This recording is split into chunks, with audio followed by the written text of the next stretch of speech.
Erin Bates Paine and husband, Chad, of Bringing Up Bates, have welcomed their sixth child into the world.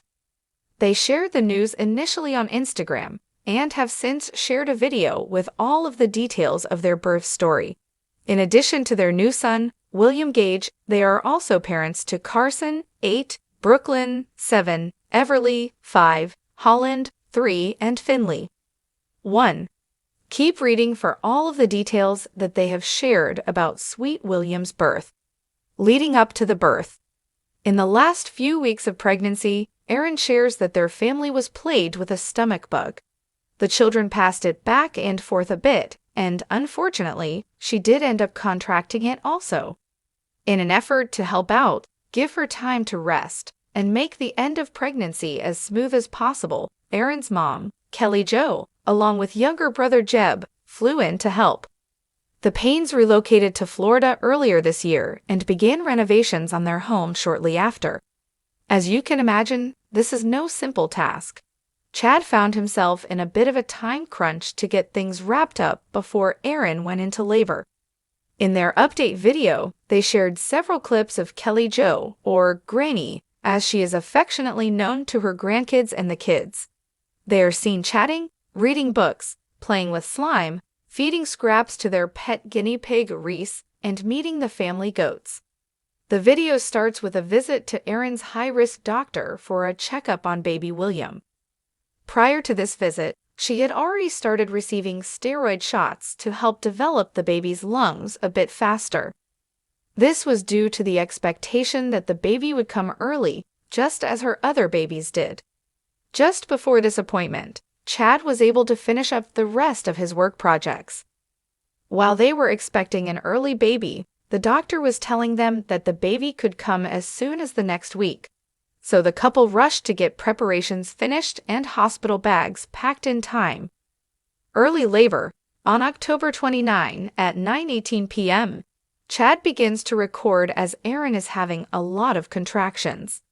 "I think he's going to come tonight," she says as she bounces on her birthing ball and breathes through the discomfort.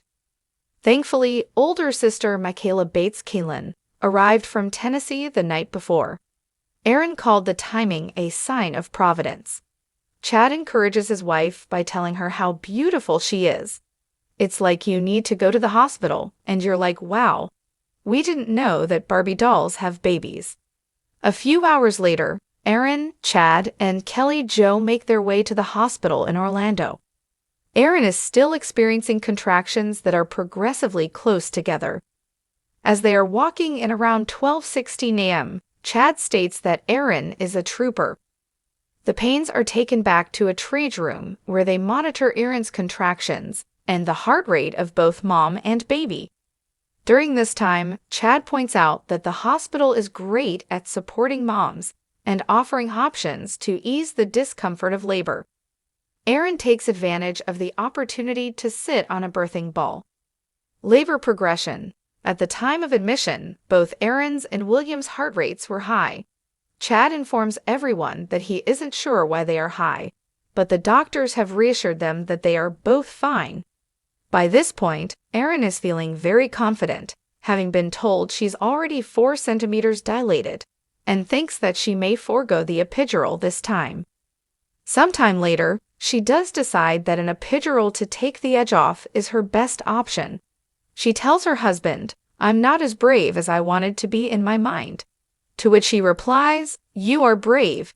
You kidding me? You have kids. You're brave. Know who you are." Once she received her epidural, she said, "I feel so much relief." Truly, the look on her face said it all.